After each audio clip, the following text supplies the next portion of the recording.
Caris, welcome to Indiana. Appreciate it. What has the last week been like for you, from the emotions of finding out you're being traded, moving to a new city, and then getting the results of your physical and everything that came along with that? It's definitely been some trying times for sure for myself and my family. Um, you know, from like you said, being traded to finding out the news about my body and what's going on. But I think amongst everything, it's just very grateful. Um, for such support I've received from not only the Pacers players but the front office and um, the fans and everybody kind of associated with this program, and then my family and my friends and everyone on social media and everything like that. I'm just very grateful for all the support that I've received.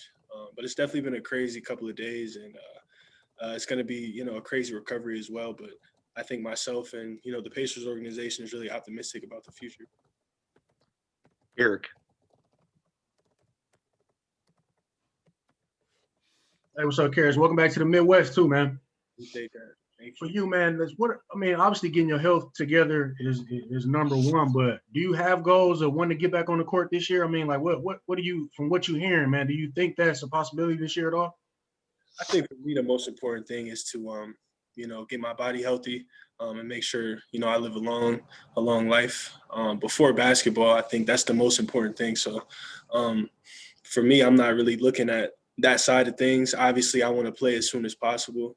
I'm a competitor. I love to play the game, but for me, I think making sure I'm good health wise is most important right now. So as far as timeline and everything like that, we'll definitely figure that out sometime in the future. But right now we just don't have those answers. Bob Kravitz. Hi, Caris. Welcome to town. Thank you. Have you gotten a diagnosis yet? I know you got tested, but have you gotten any feedback yet on those tests? Right now we still have it as a small mass, in my left kidney. We'll know more within the next couple of days, next week or so, but that's what it is right now. And we're just adjusting accordingly to that. That's obviously big news for myself and my family. So trying to navigate through the next options and what to do because of that is the next steps. Jeremiah. Kevin Pritchard said that he took note of just how optimistic you were when you were given the news, and the doctor said that they've never seen someone react so positively, and then now all we hear about is your positive attitude. Can you take us just through how you were able to have that positivity when given such unexpected? Yeah, I've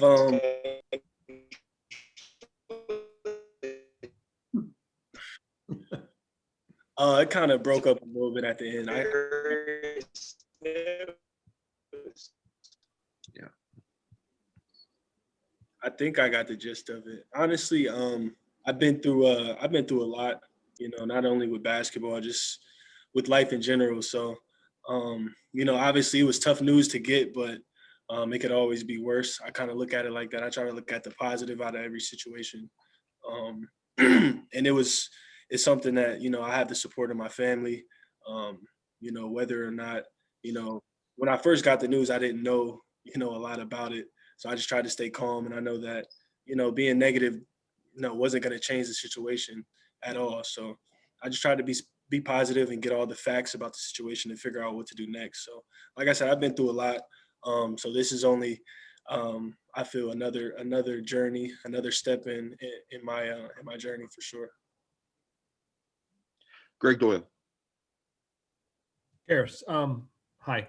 I understand privacy and all that. So if I'm asking you something that you don't want to answer, I'm sorry and don't answer it. But have you had anything removed yet? Do you know when the timeline for that is? A, and B, are you waiting on biopsy results to see if there's cancer involved? I haven't got anything removed yet. Like I said, we're still waiting for, some more results and things like that to see what's next. We don't know if it's cancerous yet. But like I said, we're still waiting for some of the results. Okay. And then another thing is, you talk about being grateful and you look for the bright side.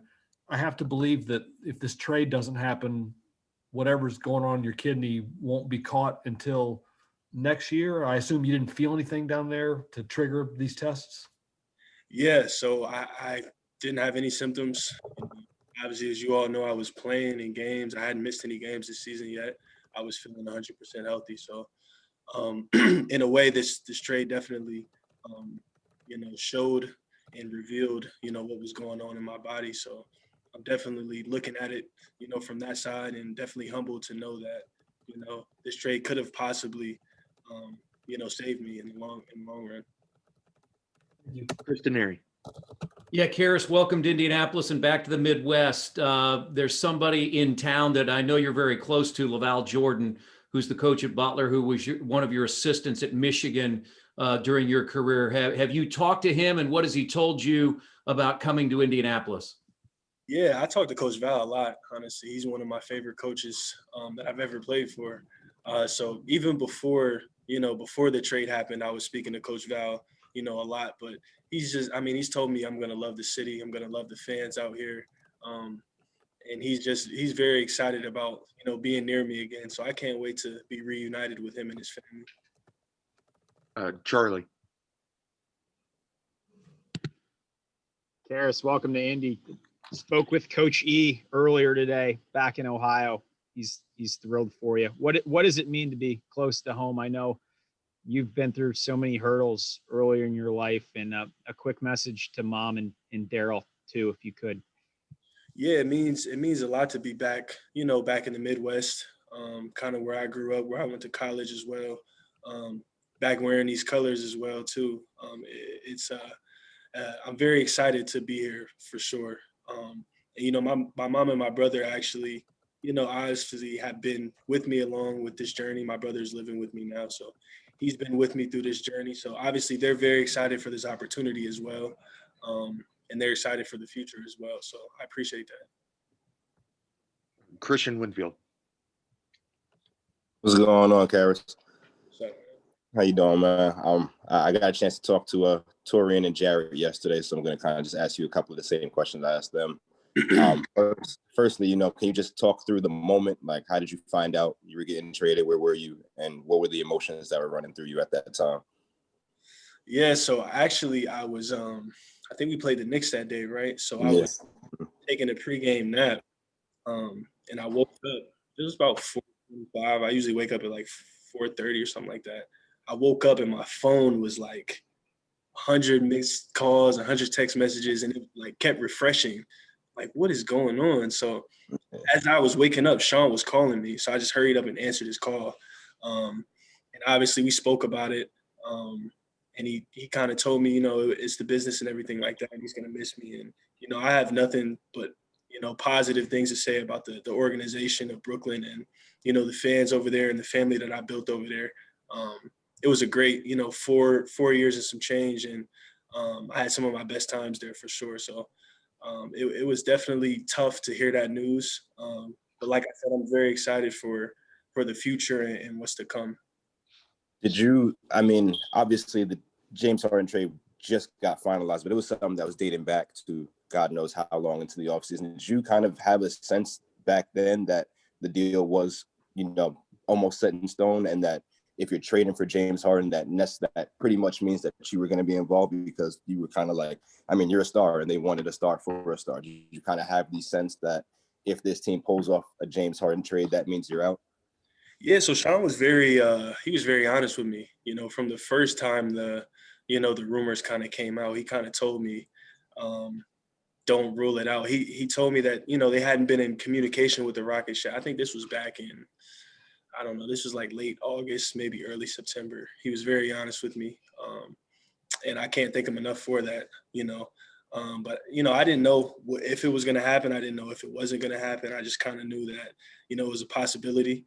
And I knew there was a lot of speculation. Obviously James wasn't happy in Houston, but I didn't know when it was going to happen, if it was going to happen. I just tried to block it out and play basketball and do my job. And I think that's what I did up until that point. One more question, I don't know how much you pay attention to social media or Twitter or whatnot, but obviously Nets fans are saying what they have to say about you. Some of them saying that they wish they didn't have the trade.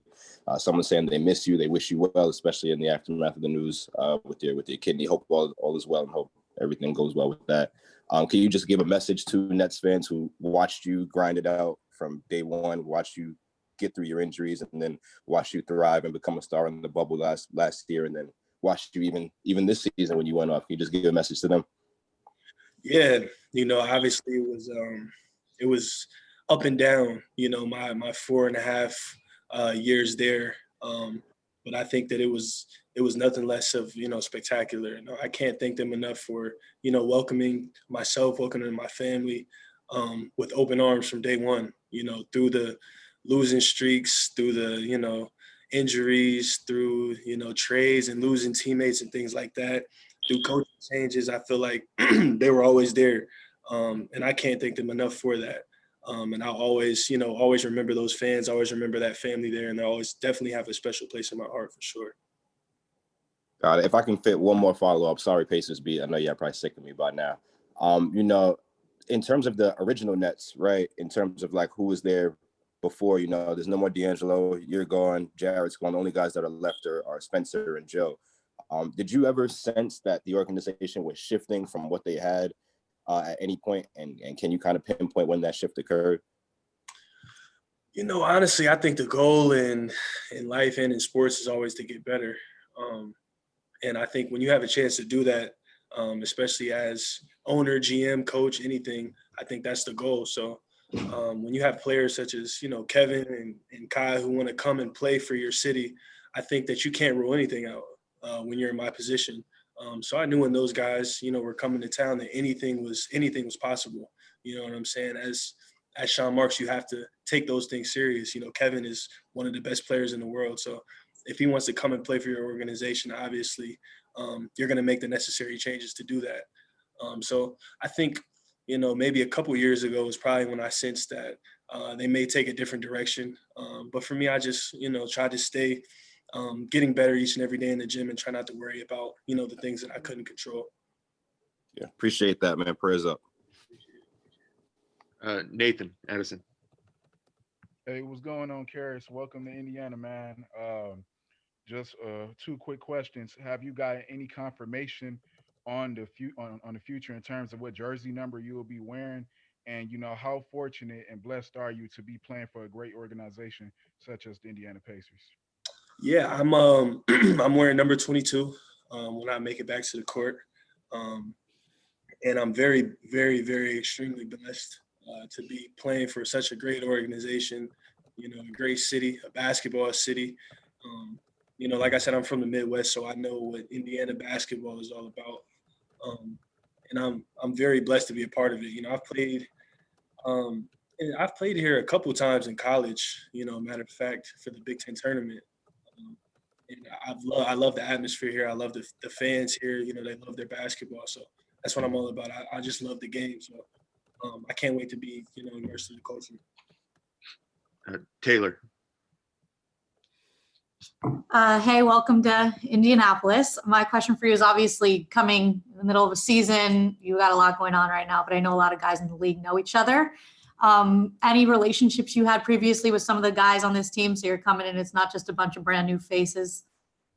Yeah, well, I've played against a lot of guys on this team. I've never been teammates with anyone, but, I have a lot of mutual friends with a lot of guys on this team as well.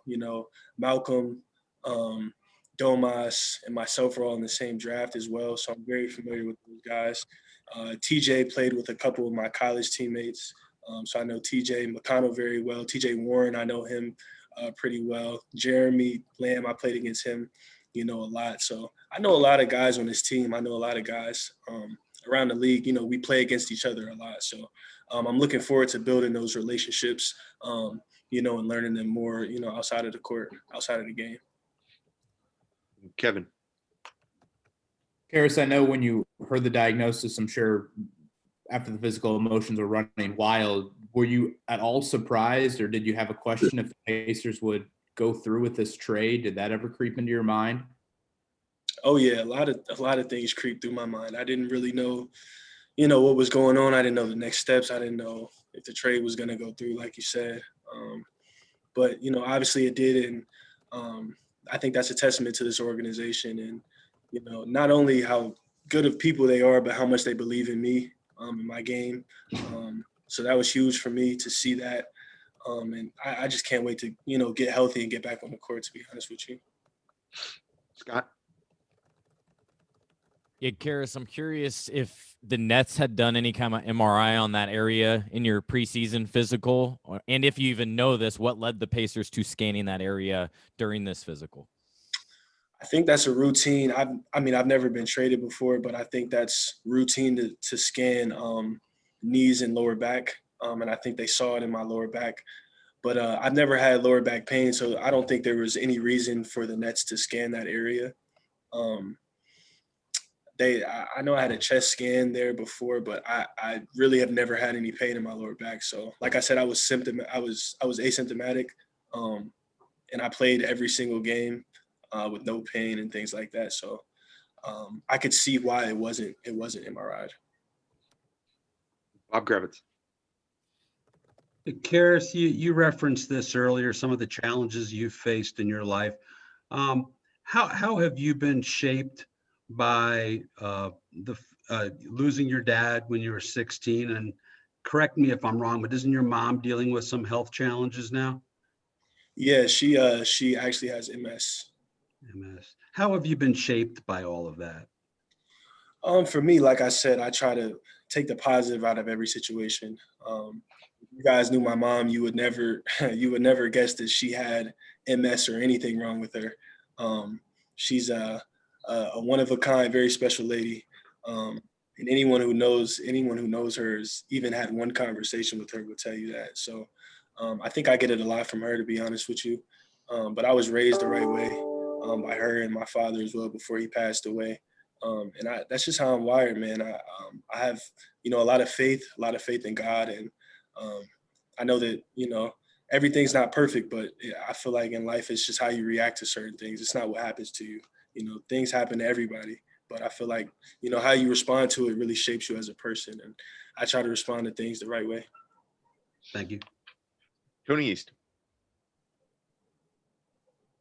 Caris, your new head coach, Nate Bjorkgren, said you got to watch some practice today. How do you feel like you'll fit in with this Pacers team when you're able to return to the court? And do you feel like you'll return at about the same level you were before you discovered the mass? Yeah, I think I'll recover even better than I did. I think it'll give me some time off to really evaluate the game, evaluate my body, see what I need to do to, fit into the system, even better. And I love the guys on this team. Very high character, high intelligent guys who can play multiple positions. Guys that make the right play, guys that are, highly skilled. So I can't wait to fit in with this group and to learn these guys, like I said, more off the court. And just to get in with the team, man. It's been a rough week for me. I've been away from, basketball. Obviously, I got this news about my body, but I've been away from the game. I really love playing basketball. So, like I said, I just can't wait to get this stuff behind me and get back to playing. Seth Johnson. Hey, Caris, I'm curious. Coach Nate talked about his interactions with you already. What are your first impressions of Coach Nate and kind of his character and the way that he leads a team? Very intense coach, very competitive coach. And it seems like he grabs the best out of each and every player. And that's just me watching from 30 minutes of practice today. So I haven't been around him much. I've had a couple conversations with him, but I can't wait to keep growing that relationship. But it seems like he's very, very intense, very competitive, and really, values the little things as well. So I can't wait to learn him more. Daryl. Welcome to the city, first and foremost. You're back in your alma mater colors. Your alma mater went back to Jordan Brand. You signed to Jordan Brand in the summer. Once you get back on the court, man, you got some things you want to tie in with that? I'll definitely be doing something for sure. You're trying to steal my thunder right now, but I'll definitely be doing something like that. We don't have anything set in stone right now, but there'll definitely be some heat coming for sure. Okay. Any final questions before we wrap here?